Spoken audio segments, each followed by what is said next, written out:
Silakan duduk Bapak Ibu, saudara Tuhan, selamat pagi, shalom. Apakah semuanya baik-baik? Boleh nggak lampunya tolong dinyalain, supaya saya bisa lebih, kan ini bukan konser saudara ya. Oke, saudara terima kasih untuk kepercayaannya saya boleh main di tempat ini. Tema yang diberikan adalah Living in God's Word, hidup dalam firman Tuhan. Subtemanya adalah We must understand His Word. Ya, kita harus mengerti firman Tuhan. Nah, pertanyaan saya adalah, siapa di sini yang mau hidup dalam firman Tuhan? Yang mau. Angkat tangan tinggi-tinggi, yang mau. Oke, turunin tangannya sekarang. Yang pertanyaan yang kedua adalah, di sini adalah, siapa di sini yang memilih untuk hidup sesuai firman Tuhan? Saudara, kata memilih sama mau itu sangat beda. Kita semua mau, tapi belum tentu. Waktu diperhadapkan, kita akan pilih firman Tuhan. Setuju nggak, saudara? Memilih sama mau itu beda sekali. Kita semua pasti mau, punya niatnya mau.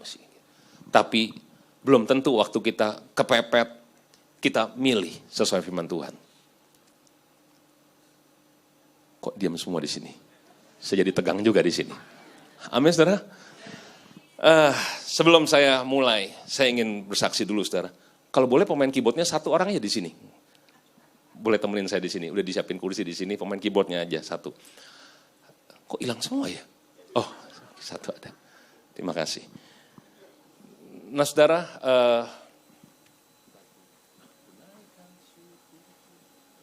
lembut aja.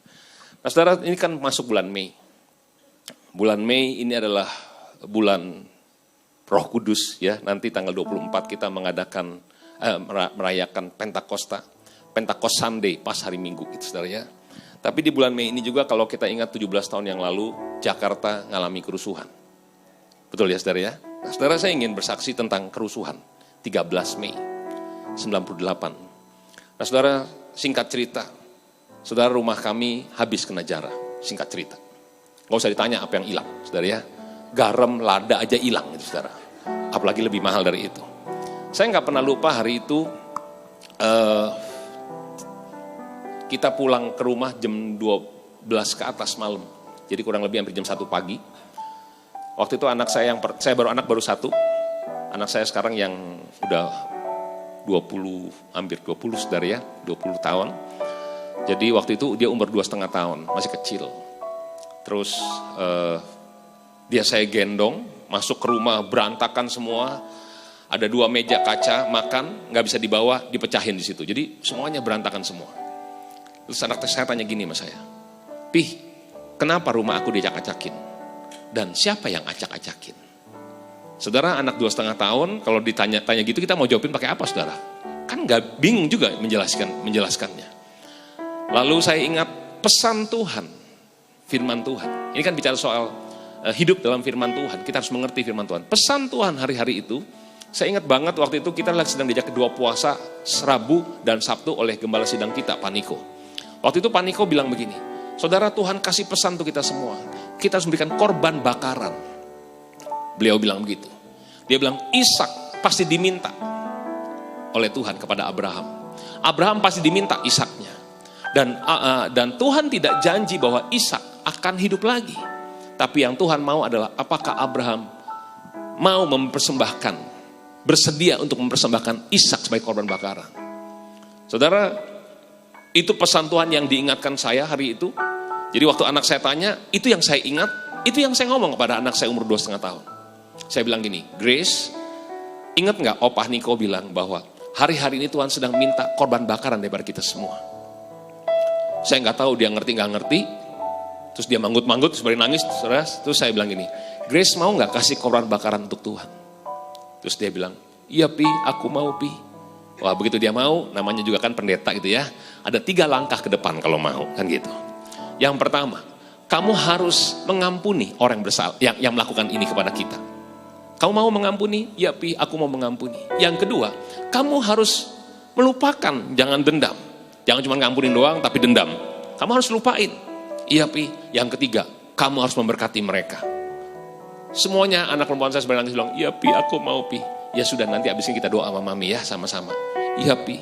Selesai saya ngomong dengan anak perempuan saya yang kecil, Bapak disuruh ngomong dengan anak laki-laki yang besar ini. Ngomongnya begini doang, anak perempuanmu mau, bagaimana dengan kamu?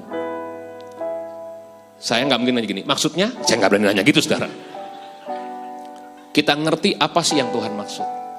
Saudara, apakah kita memilih untuk hidup sesuai dengan firman Tuhan waktu keadaan seperti itu? Tangkap nggak, saudara? Kalau keadaan semua baik, berjalan baik, terus kita bilang, oh saya hidup sesuai firman Tuhan. Normal, semua orang juga bisa. Tapi dalam keadaan seperti yang kita tidak inginkan, apakah saudara dan saya bersedia untuk memilih hidup sesuai dengan firman Tuhan? Saudara, hari itu saya ingat banget, saya ucap syukur sama Tuhan, saya bilang, korban bakaran itu kan bicara soal ucapan syukur. Saya bilang, Tuhan, kami bersyukur hari ini, rumah kami kena jarah. Saya bilang gitu. Tapi biarlah engkau tahu pada hari ini, bahwa kami dan seluruh keluarga kami tidak akan pernah meninggalkan Tuhan. Kami akan terus melayani Tuhan. Lalu saya bilang gini sama iblis, iblis dengar ya, mungkin kamu hari ini sedang ketawa-ketawa lihat rumah saya kena jarah. Tapi dengar baik-baik, sekali ikut Yesus, tetap sampai selama-lamanya, kami akan terus ikut Tuhan Yesus. Saudara, habis doa gitu, wah hati saya kuat, saudara, kuat kembali. Tapi tetap barang-barang gak balik. Kan seringkali kalau orang bersaksi kan begini, oh begitu lakukan ini tiba-tiba besoknya berbondong-bondong orang balikin bilang, Pak, maaf Pak, kebawa gitu ya. Saudara, ini ternyata gak seperti itu. Berapa banyak daripada kita, orang-orang Kristen, kita mau melakukan firman Tuhan tapi nanti dibalikin lagi, diinin lagi. Saudara ngerti kan? Kita harus menghadapi kenyataan hidup ini. Tapi waktu kita menghadapi kondisi tekanan, pergumulan, masalah, apakah saudara dan saya memilih untuk tetap lakukan firman Tuhan? Amin, saudaraku. Amin. Saya tidak tahu keadaan saudara pada pagi hari ini. Tapi yang saya tahu Tuhan Yesus sangat-sangat mencintai kita semua di tempat ini. Dan dia tidak pernah berubah. Dan dia yang memegang hidup kita semua. Amin. Mungkin hari ini ada yang mengalami sedang kesusahan, sulit, tekanan, masalah. Tapi dengar baik-baik, waktu kita mengucap syukur sama Tuhan. Waktu kita percaya pada firman Tuhan. Tuhan akan menjamah hidup kita semua. Mari angkat tanganmu saat ini, pejamkan matamu. Ku naikkan syukurku buat hari yang kau beri, tak habis-habisnya kasih dan rahmat-Mu. Selalu baru dan tak pernah terlambat pertolongan-Mu, besar setiamu di sepanjang hidupku. Mari naikkan syukur kita pada Tuhan. Ku naikkan syukurku buat hari yang kau beri, tak habis-habisnya kasih dan rahmat-Mu. Selalu baru dan tak pernah terlambat pertolongan-Mu, besar setiamu di sepanjang hidupku. Amin. Amin, saudaraku. Tepuk tangan yang meriah untuk Allah kita. Haleluya. Kamu boleh duduk lagi, balik sana. Nah, saudara, saya ingin buka dengan itu, saudara.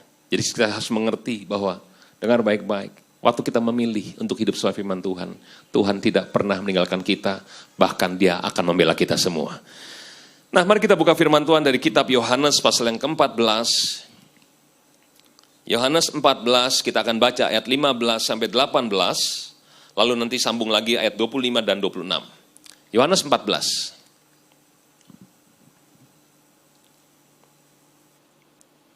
Yohanes 14 ayat 15 sampai 16. Sudah dapat semua? Belum? Di multimedia sudah ada. Kita baca sama-sama. 1, 2, 3.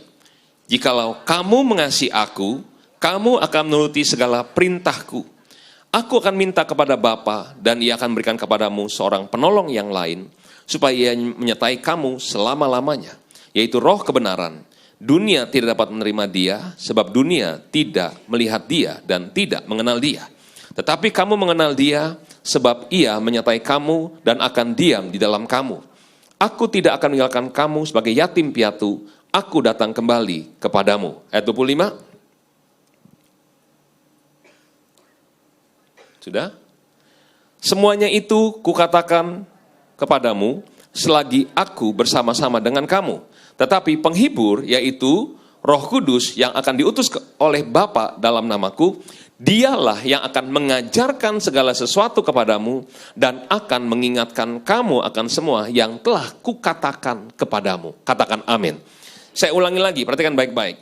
Tetapi penghibur, yaitu Roh Kudus yang akan diutus oleh Bapa dalam namaku, Dialah yang akan mengajarkan segala sesuatu kepadamu dan akan mengingatkan kamu akan semua yang telah kukatakan kepadamu. Roh Kudus akan mengajarkan segala sesuatu dan mengingatkan apa yang telah Yesus katakan kepadamu. Saudara, kita hidup di dalam firman Tuhan, kita harus mengerti firman Tuhan. Gimana caranya? Dengar baik-baik. Roh Kudus akan mengajarkan dan mengingatkan semua yang Yesus katakan untuk saudara dan saya. Yang mengerti katakan amin. Tapi bagaimana caranya supaya kita bisa mengalami itu semua? Waktu kita menghadapi masalah, saudara, di Yosua 1 ayat 8 dikatakan, janganlah engkau lupa memperkatakan kitab Taurat ini, tetapi renungkanlah itu siang dan malam. Supaya kita bertindak hati-hati sesuai dengan yang tertulis di dalamnya, sebab dengan demikian perjalananmu akan berhasil dan engkau akan beruntung. Oh, nggak ada yang amin kok di sini ya? Kalau nggak terlalu kepengen lah, udah berhasil semua di sini soalnya ya. Saudara, kita akan berhasil dan beruntung. Setiap manusia ingin berhasil dan beruntung dalam hidup ini. Berhasil itu apa sih yang pertama, saudara? Berhasil yang pertama adalah, saudara dan saya akan berhasil mengatasi setiap masalah pergumulan hidup ini. Nggak mungkin orang nggak pernah mengalami masalah dalam hidup ini. Pasti ada masalah, ada pergumulan. Tapi yang pertama, firman Tuhan katakan, kita akan berhasil mengatasi setiap pergumulan, setiap masalah yang terjadi dalam hidup ini. Tapi yang kedua, apa saja yang kau kerjakan berhasil. Dan yang ketiga, beruntung. Ini kasih karunia. Saudara ngalami di atas rata-rata daripada orang lain. Tapi gimana caranya supaya kita bisa berhasil dan beruntung? Dikatakan, supaya engkau bertindak hati-hati sesuai dengan yang tertulis dalamnya. Kita harus bertindak hati-hati sesuai dengan firman Tuhan. Gimana caranya supaya kita bisa bertindak hati-hati sama firman Tuhan? Kita bisa mengerti firman Tuhan. Kalimat atasnya lagi, janganlah engkau lupa memperkatakan kitab Taurat ini, tetapi renungkanlah itu siang dan malam. Artinya, yang pertama, saudara dan saya kalau kita mau hidup sesuai firman Tuhan, kita mau mengerti firman Tuhan, dengar baik-baik, kita ingin diajar oleh Roh Kudus segala sesuatu, dan dia mengingatkan kita apa yang Yesus katakan, nggak ada cara lain. Yang pertama, saudara harus baca Alkitabmu dan lakukan firman Tuhan. Aminnya kayaknya lemes ya. Bilangin Pak Budi Sastra, temanya nggak cocok gitu di sini. Saudara nggak ada cara lain. Jangan pikir gara-gara kita ke gereja, kita rajin, kita aktif, kita pelayanan, kita ada di panggung ini, otomatis kita ngerti firman Tuhan. No, saudara harus baca Alkitabmu dan lakukan firman Tuhan. Ada harga yang harus kita bayar. Setuju? Ini udah minggu yang ketiga tentang tema ini kan? Sekarang saya mau tanya di sini, siapa di sini saudara yang setiap hari baca Alkitab? Jujur, ini di gereja saudara. Terima kasih banyak untuk kejujuran saudara semua. Saudara bisa lihat, kenapa banyak orang-orang Kristen, mereka kalah di lapangan oleh orang-orang lain. Padahal kita punya kesempatan peluang yang luar biasa. Kenapa? Karena kita nggak menghargai, menghormati firman Tuhan. Kita pikir kalau ditumpang tangan sama pendeta, udah beres semuanya. No, saudara dan saya kita harus bertumbuh. Berapa banyak, maafkan saya, para pengerja sendiri pun juga jarang baca Alkitab. Maafkan saya. Jangan pikir kalau udah otomatis di sini semua udah pelayanan, pakai dasi semua, otomatis kita bebas. Nggak usah baca firman Tuhan, nggak apa-apa. Saudara, siapa yang bilang? Saudara, ini bukan masalah kita jadi pengerja, tapi kita bicara soal kita harus hidup berhasil dan beruntung. Ini bicara kita mau sukses dalam hidup ini. Kita mau dikatakan gini, kalau saudara baca di Mazmur 1 dikatakan, berbahagialah orang yang tidak hidup dengan orang fasik, Saudara tahu, akhir daripada orang fasik adalah orang yang tidak mengerti firman Tuhan. Orang fasik adalah orang yang tidak melakukan firman Tuhan. Akibatnya apa akhirnya? Kebinasaan. Itu loh. Jangan pikir, yang penting saya ke gereja, saya kembaliin perpuluhan. Saya nggak usah baca firman Tuhan, nggak lakukan firman Tuhan juga nggak apa-apa, masih masuk surga. Siapa yang bilang, saudara? Saudara dan saya, kita harus hidup sesuai dengan firman Tuhan. Amin. Nah saudara, gimana caranya supaya Roh Kudus bisa, saudara, ini bulan Roh Kudus. Saudara, ternyata ada sangkut pautnya waktu kita baca firman Tuhan dengan Holy Spirit, dengan Roh Kudus. Di ayat yang ke-15 dikatakan, jikalau kamu mengasihi aku, kata Tuhan, kamu akan nuruti perintahku. Kalau kita bilang gini, jemaat di GBI Icon ini mengasihi Yesus, buktinya apa saudara mengasihi Tuhan? Dengan persembahan yang kita bawa, dengan pelayanan-pelayanan kita lakukan? No, firman Tuhan katakan orang yang mengasihi Tuhan adalah orang yang menuruti firman Tuhan, menuruti perintah Tuhan. Bagaimana cara kita bisa menuruti perintah Tuhan kalau kita nggak pernah baca Alkitab?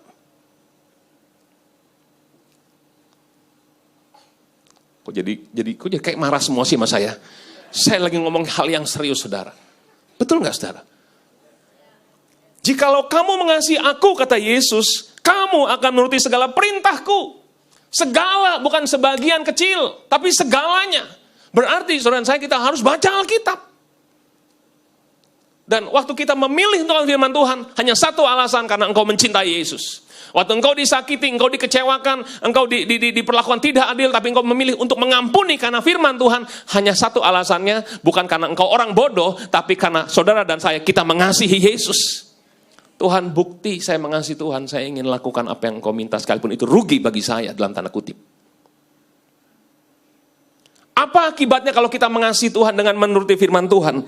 Ayat berikutnya, aku akan minta kepada Bapa dan Ia akan berikan kepadamu seorang penolong yang lain supaya Ia menyertai kamu selama-lamanya. Tuhan berikan Roh Kudusnya untuk saudara dan saya. Wow, dahsyat banget.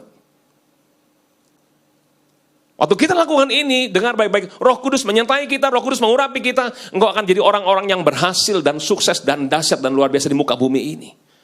Dan pasti ikut rapture juga. Betul nggak, saudara? Dikatakan yaitu roh kebenaran, dunia dia bisa menerima dia dan seterusnya, saudara. Tetapi di ayat yang bawahnya katakan gini, tapi penghibur itu Roh Kudus yang itu Bapakku dalam namaku, dia yang akan mengajarkan segala sesuatu dan mengingatkan kamu semua yang kukatakan kepadamu. Saudara, kalau Roh Kudus akan ingatkan, mengajar dan mengingatkan apa yang Yesus katakan.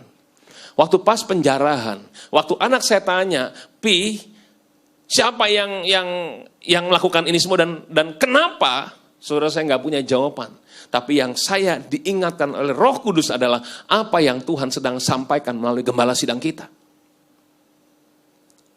Harusnya kan logisnya bilang ini grace. Ini sedang terjadi demonstrasi, reformasi. Makanya terjadi seperti, mana ngerti anak 2,5 tahun reformasi. Iya nggak, saudara? Tapi yang diingatkan hari itu adalah tentang firman Tuhan yang disampaikan oleh gembala sidang kita. Bahwa Tuhan hari ini sedang meminta korban bakaran daripada kita. Kita mau nggak untuk memberikan korban bakaran? Itu yang saya tanya, itu yang saya ingat. Yang Roh Kudus ingatkan. Saudara dengar baik-baik, kalau kita nggak pernah baca Alkitab, kalau kita jarang baca Alkitab, terus tiba-tiba Roh Kudus berbicara pada kita bilang ini siapa yang ngomong ya? Saudara ngerti nggak apa yang saya maksudkan? Iya nggak? Misalnya Tuhan ngomong, aku mengasihimu. Dia bilang, saya udah punya istri, saya udah punya suami. Saudara ngerti apa yang saya maksudkan? Kita nggak tahu ini siapa yang bicara pada kita.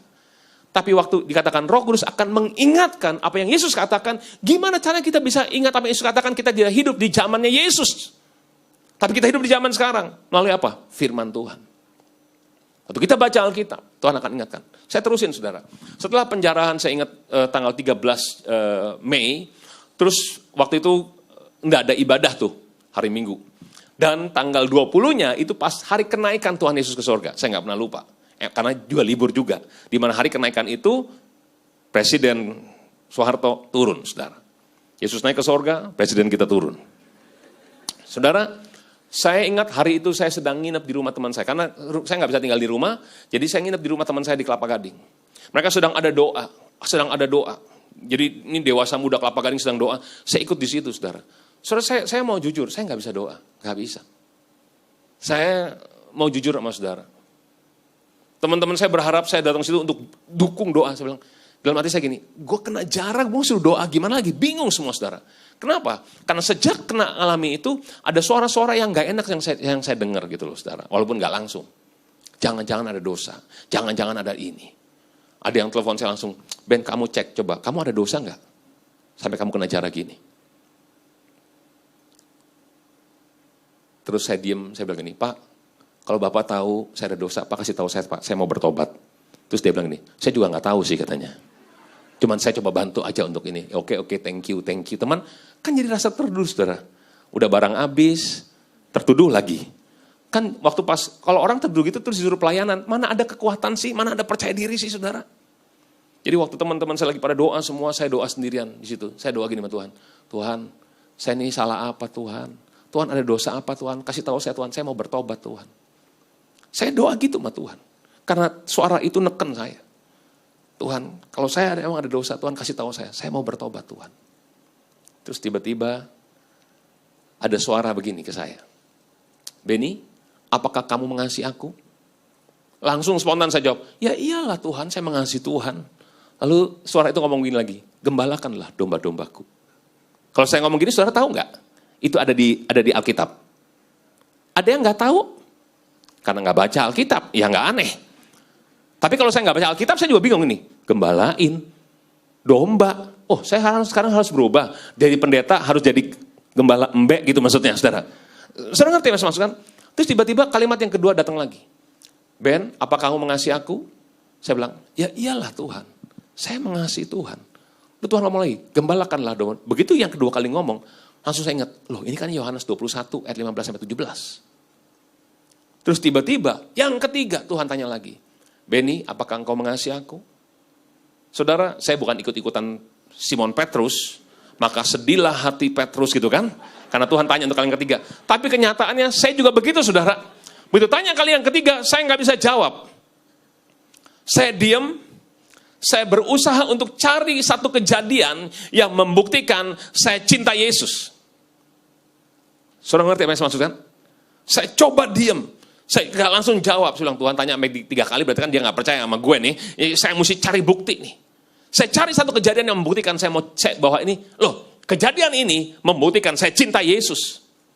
Waktu saya coba cari, yang ketemu hanyalah dosa. Yang saya ingat hanyalah pemberontakan saya, ketidaktaatan saya, ketidaksungguh-sungguhan saya, kenajisan saya. Itu yang ingat semuanya. Lalu saya bilang, Tuhan, Engkau tahu segala sesuatu. Engkau tahu hidupku hancur semuanya. Nggak ada yang bagus. Tidak ada satu peristiwa yang bisa membuktikan saya cinta sama Yesus. Tapi kalau Tuhan tanya hari ini, apakah saya mengasihi Tuhan? Tuhan, saya sangat mengasihimu. Lalu Tuhan ngomong gini, gembalakanlah domba-dombaku. Terus Tuhan ngomong gini sama saya. Aku mau pada akhir zaman ini. Kita ini hidup di ujung akhir zaman. Gerejaku, saudara dan saya, semua anak-anak Tuhan, lagi ditolong atau tidak ditolong, lagi diberkati atau tidak diberkati, tetap mengasihi aku di atas segala-galanya. Saudara, hari itu hati saya kuat kembali, saya bangkit lagi. Saudara ngerti apa yang saya maksudkan? Saudara, apa yang membuat kita berhasil? Firman Tuhan membuat kita berhasil mengatasi keterpurukan kita. Berhasil mengatasi persoalan yang sedang kita hadapi. Berhasil mengatasi masalah yang sedang kita hadapi. Kita perlu firman Tuhan. Saudara, nggak ada manusia yang bisa membangkitkan hati saya. Bisa sih bilang nih, udahlah pasti nanti begini lagi. Cuman ya saya bilang, ya oke, thank you untuk penghiburannya. Tapi waktu Roh Kudus bicara sama saya, dia ingatkan firman Tuhan. Itu yang membangkitkan saya kembali. Saudara, kita perlu hidup dalam firman Tuhan. Kita perlu mengerti. Bagaimana mengertinya? Gini loh, ngerti itu gini, taat dulu, nanti baru ngerti belakangan. Amin. Tapi yang paling utama adalah saudara harus baca firman Tuhan. Amin. Amin, saudaraku. Nah, firman Tuhan berkata, firman-Mu itu pelita bagi kakiku dan terang bagi jalanku. Saudara setuju nggak? Oh, saudara, waktu saya ngalamin tahun 98 itu, saya nggak terlalu ngeh. Tapi pas sekarang ini begitu dapat dikasih tema gitu ya, saya pikir, Tuhan saya mesti ngomong apa tentang ini, tiba-tiba Tuhan ingatkan itu. Saya pikir iya juga, betul. Waktu kita hidup sesuai firman Tuhan, kita memilih untuk mentaati firman Tuhan, itu ada satu perubahan yang terjadi dalam hidup kita semua, yang tanpa kita sadari. Waktu kita ngejalanin, kita nggak ngeh, saudara. Tidak menyadari itu membawa dampak dalam hidup kita. Tapi sekian lama kita melewati itu, kita lihat gini, iya betul, untung waktu itu Tuhan tanya itu sama saya. Saya bersyukur untuk setiap kejadian dalam hidup ini nggak ada yang kebetulan. Termasuk pemimpin saya yang berkata gini, kamu ada dosa nggak? Itu saya pikir dulu, saya pikir ini orang kalau kalau saya dalam hati gini, kalau saya di pihak Anda, saya akan menguatkan orang-orang yang alami ini, bukan cara ngomong gitu. Tapi saudara tahu bagaimana cara Tuhan ngomong sama saya? Ya seperti itu. Saudara jangan sampai kita marah gini, waktu kita udah tertekan, digencet lagi. Saudara kadang-kadang digencet itu adalah Tuhan ingin bicara pada kita, supaya kita ngeh. Kita jangan jadi orang yang ogohan, kolokan. Jangan jadi orang yang maunya di alam gitu, saudara.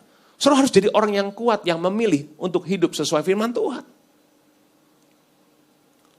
Kita, orang-orang dewasa nggak bilang gini, ayo nanti kalau lakukan firman Tuhan nanti kasih permen ya. Bukan itu, saudara. Betul nggak? Tapi kita memilih, enak nggak enak, ditolong tidak ditolong, diberkati tidak diberkati, aku memilih untuk mentaati firman Tuhan. Dan waktu kita pilih firman Tuhan, tidak mungkin Tuhan tidak tolong, tidak mungkin Tuhan tidak berkati. Tapi Tuhan ingin kita yang murni. Bukan karena ada embel-embelnya, saudara saya memilih untuk melakukan firman Tuhan. Yang mengerti katakan amin. Saudara, ada satu kejadian lagi, berapa tahun yang lalu. Boleh deh pemain keyboard, standby di sini, saya udah mau selesai kayaknya nih. Sampai jam berapa kita? Sampai jam 12 tuh, sebentar lagi. Nah, satu kejadian lagi, saudara saya perlu kasih kesaksian supaya lebih mudah untuk saudara dan saya. Tapi habis ini saudara harus baca Alkitab, sungguh-sungguh. Amin. Kalau nggak saudara akan rugi. Kesian, Pak Gembala kasih tema-tema, cuman nggak dijalanin gitu ya. Nah, saudara, berapa tahun yang lalu mama saya kena jantungnya. Sudah dicoba diusahain, harus di bypass. Waktu di bypass, masuk jam 3, operasi, jam 3 sore masuk, jam 9 malam, dokternya keluar bilang, selamat ya semua keluarga, sukses semuanya. Wah kita senang banget. Saya pulang ke rumah, ambil baju, karena harus nginep di rumah sakit. Baru selesai mandi, mau ke rumah sakit lagi, tiba-tiba telepon bunyi dari rumah sakit. Susternya bilang gini, Pak, ini mamahnya pendarahan nih. Dalam waktu 1 jam, 3-400 ml darah yang keluar. Terus saya bilang, terus gimana suster? Ya kita lagi nunggu dokter datang. Saya ngebut, langsung balik lagi ke rumah sakit. Saya masuk ke ruang ICU, dia nggak sadarin diri, pucat semuanya, cuman tiduran gitu. Wah saya nggak kuat, saudara, lihat mama saya gitu. Terus saya tanya sama suster, ini gimana? Jadi dokter rencananya gimana? Dokter sedang dalam perjalanan ke rumah sakit, kalau sampai dia tiba, masih belum berhenti pendarahannya, ini harus masuk lagi ke ruang operasi. Diapain? Dibuka lagi. Jadi bayangin ini baru di tulang ininya dibuka gitu ya. Ditutup, masih pendarahan, mesti dibuka lagi. Saya dalam hati saya gini, tadinya nggak apa-apa, bisa jadi apa-apa nih, gitu saudara. Terus saya bilang sama Tuhan, saya belum siap kehilangan mama saya. Saya bilang, Tuhan tolong saya. Jadi namanya juga kan kita orang Kristen. Saya baca Alkitab, saya tahu firman Tuhan, saya dengar khotbah banyak. Jadi saya coba praktekin dong apa yang firman Tuhan tulis, betul nggak? Mujizat kesembuhan, betul saudara? Langsung saya mulai doa, dalam nama Yesus. Tuhan jamah sekarang, sembuhkan. Saya bilang, suster boleh saya doa? Susternya kan gak seiman. Oh boleh Pak, silakan. Ya mau tunggu ketua kul, kan gak mungkin saudara ya. Nggak tunggu gembala, pokoknya sendiri langsung doa dong gitu loh. Tuhan jamah. Oh pokoknya Alkitab dari kitab Matius gitu ya, Kejadian sampai Wahyu, kita keluarin yang kita tahu. Tetap pendarahan juga. Terakhir saya pikir, saya harus tengking. Orang yang kerasukan setan ditengking, setannya keluar kan? Ini pendarahan kita tengking, pasti berhenti dong pendarahannya. Saya tumpang tangan, saya bilang ini, dalam nama Yesus aku perintahkan pendarahan berhenti sekarang juga. Dalam nama Yesus. Susternya bilang begini, masih terus mengalir nih Pak, katanya gitu. Itu iman saya langsung hilang. Saya cari iman saya kemana gitu saudara. Saudara ketawa, coba saudara jadi saya ngalamin. Itu paniknya luar biasa saudara. Saya berharap sebelum dokter datang, berhenti, sembuh. Itu harapan saya. Supaya nggak usah masuk ke ruang operasi. Ada resiko yang besar kalau masuk ke ruang operasi. Saudara ngerti apa saya maksudkan? Akhirnya dalam keadaan panik itu saya diam. Jadi seolah-olah gini, kok Tuhan tuh gak berkuasa ya? Kok cuman kita ngomong Yesus tuh berkuasa kalau kita lagi khotbah doang. Kita gak bisa buktiin dia berkuasa. Saudara ngerti gak apa yang saya maksudkan? Berapa banyak orang-orang Kristen, istilahnya gini, waktu dia ngalami masalah, dia bilang gini, bener gak sih Yesus bisa tolong? Bener gak saudara pernah mikir gitu? Kalau iya, kenapa kok saya ngalami gini? Loh, saya ngalami hal yang sama, saudara. Saya nggak lebih baik, saya nggak lebih rohani daripada saudara. Kita jalanin hidup ini. Tapi sekali lagi, kita butuh firman Tuhan. Dalam keadaan panik itu, saya bilang, saya diam. Saya coba tenangin hati saya, dak-dikduk, frustasi saya. Saya tenangin Tuhan, saya mesti ngomong, saya mesti doa gimana Tuhan. Tuhan tolong saya, Roh Kudus tolong saya. Tiba-tiba saya dengar suara itu berkata gini, bersyukur. Kayaknya nggak cocok banget, saudara. Iya kan? Tapi karena emang gak ada pilihan, kecuali Tuhan ngomong gini, Ben, kamu mau bersyukur, yang kedua tengking lagi, mungkin saya akan pilih yang tengking gitu saudara. Tapi kalau cuma dikasih satu doang bersyukur, gak ada pilihan kan saudara. Akhirnya saya mulai bersyukur sama Tuhan. Saya bilang, Tuhan Yesus terima kasih aku bersyukur kepadamu. Sebab engkau adalah Allah yang besar, Allah yang dahsyat, Allah yang luar biasa. Waktu kita bersyukur, kita mulai memuji, meninggikan Tuhan, betul?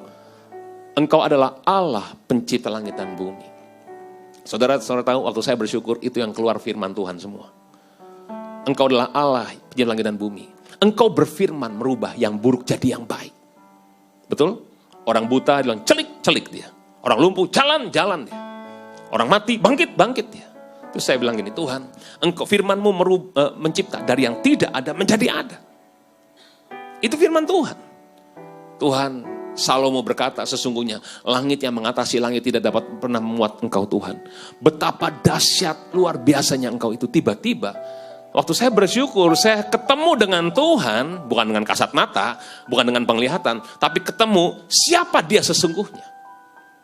Sebelumnya saya lihat masalah mama saya jauh lebih besar daripada Tuhan yang saya sembah. Tapi waktu saya mulai bersyukur, saya menceritakan tentang keberadaan dia, tentang Yesus, tiba-tiba saya lagi, wow, Allah kita tuh dahsyat banget, gede banget, dan masalahnya kecil banget. Tiba-tiba Tuhan ingatkan mengenai Yehezkiel 37. Waktu Tuhan bawa kepada Yehezkiel, Tuhan tanya, Yehezkiel, tulang-tulang kering ini bisa hidup lagi enggak?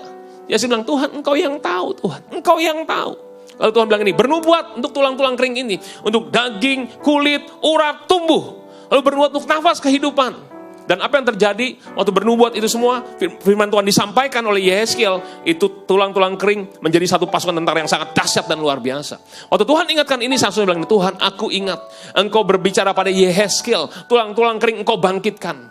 Tuhan, aku percaya sekarang. Sekalipun mama saya harus masuk ruang operasi 10 kali lagi. Tapi kalau engkau bilang dia hidup, dia pasti akan hidup. Betul gak saudara? Hidup kita bukan tergantung karena apa yang kita makan. Tapi setiap firman yang keluar daripada mulut Allah. Waktu saya ngomong itu tiba-tiba hati saya jadi kuat kembali. Dan dokter datang, masuk ruang operasi lagi. Sampai hari ini dia sehat walafiat. Tuhan sembuh dengan cara yang ajaib dan luar biasa.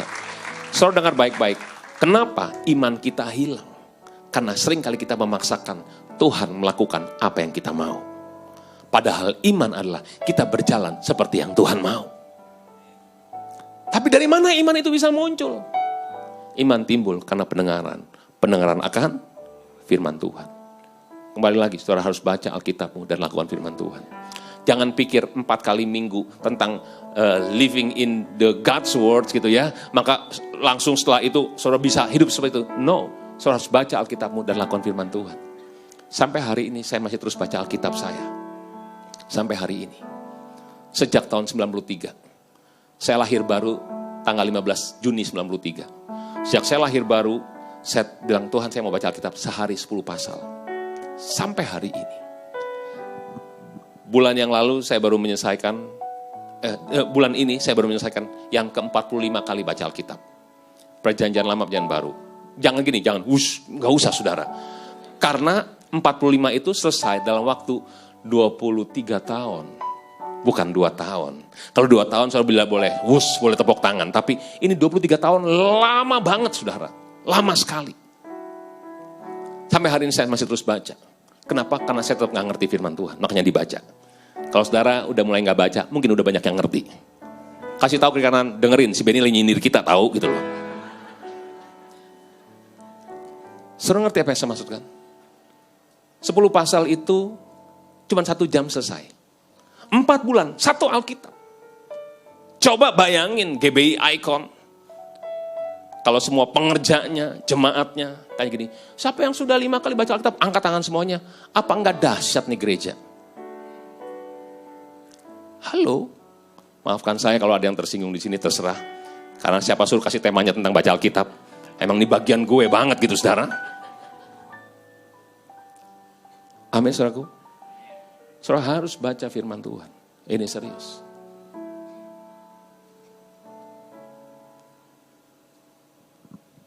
Amin. Saudara, ayo baca sehari 10 pasal. Saya ajak saudara, saya tantang saudara. Jangan minta diskon. Saya tahu orang Indonesia senang banget mendiskon, apalagi ibu-ibu kan gitu ya. Itu diskon. Yang Alkitabnya jangan diskon. Kenapa? Saya mau kasih tahu saudara. Karena 10 pasal itu masih harga yang lama. Harga tahun 93. Belum dinaikin, ini 2015 saudara. Masih harga lama, saya jual harga lama semuanya. 10 pasal. Amin. Amin saudaraku. Saudara, waktu kita baca Alkitab, maka Roh Kudus akan ingatkan kita. Lalu yang kedua, iman kita muncul. Saudara, iman menyebabkan mujizat terjadi. Amin. Saya tutup dengan yang terakhir adalah, kalau saudara pernah baca tentang perempuan pendarahan 12 tahun di Kapernaum, sudah 12 tahun, dia pendarahan gak pernah sembuh. Setelah itu, dia sudah dengar tentang nama Yesus. Waktu dia lihat Yesus dengan rombongannya sedang jalan, dia ngomong gini dalam hatinya, asal ku jamah saja ujung jubahnya, aku akan sembuh. Waktu dia ngomong itu, dia buktiin dengan perbuatan dia. Iman tanpa perbuatan, hakikatnya mati. Dia buktiin, dia terobos rombongan jalan itu. Dia terobos masuk. Dan dia pegang ujung jubahnya Yesus. Waktu dia pegang, apa yang terjadi saudara? Alkitab mencatat, seketika itu juga berhentilah pendarahannya. Dan dia merasa badannya jadi sehat lagi, segar lagi saudara. Dan bukan cuma pendarahannya berhenti, Yesus pun berhenti. Lalu Yesus bilang begini, siapa yang jamah aku?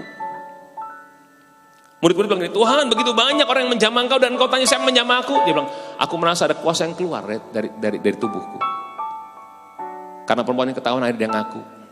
Terus Tuhan ngomong gini, pergilah, imanmu menyelamatkan engkau. Kata iman muncul. Dan iman timbul karena pendengaran. Pendengaran akan firman Tuhan. Saudara, nggak aneh kalau kita baca Alkitab, lakukan firman Tuhan, hidup sesuai firman Tuhan, maka hidupmu akan berhasil dan engkau akan beruntung. Akan ada mujizat yang terjadi. Kenapa? Karena kita punya iman. Amin saudaraku. Saudara bayangin baik-baik, renungin baik-baik. Artinya setiap orang Kristen bisa mengalami mujizat. Betul nggak saudara? Bukan cuma khusus Kristen khusus aja. Hanya para pendeta doang, hanya para pengkhotbah doang. No, setiap kita semua punya kesempatan yang sama. Waktu kita baca firman Tuhan dan lakukan firman Tuhan. Latar belakang kita semua sama, orang-orang berdosa. Tapi Yesus mati untuk kita. Darahnya dicurahkan supaya kita diselamatkan, diampuni dosa kita. Biru-birunya sudah menyembuhkan kita. Dia berikan firman Tuhan, dia berikan rohnya untuk setiap anak-anaknya, bukan hanya untuk sebagian. Tergantung saudara, siapa yang mau mengambil peluang yang Tuhan kasih untuk kita semua. Amin.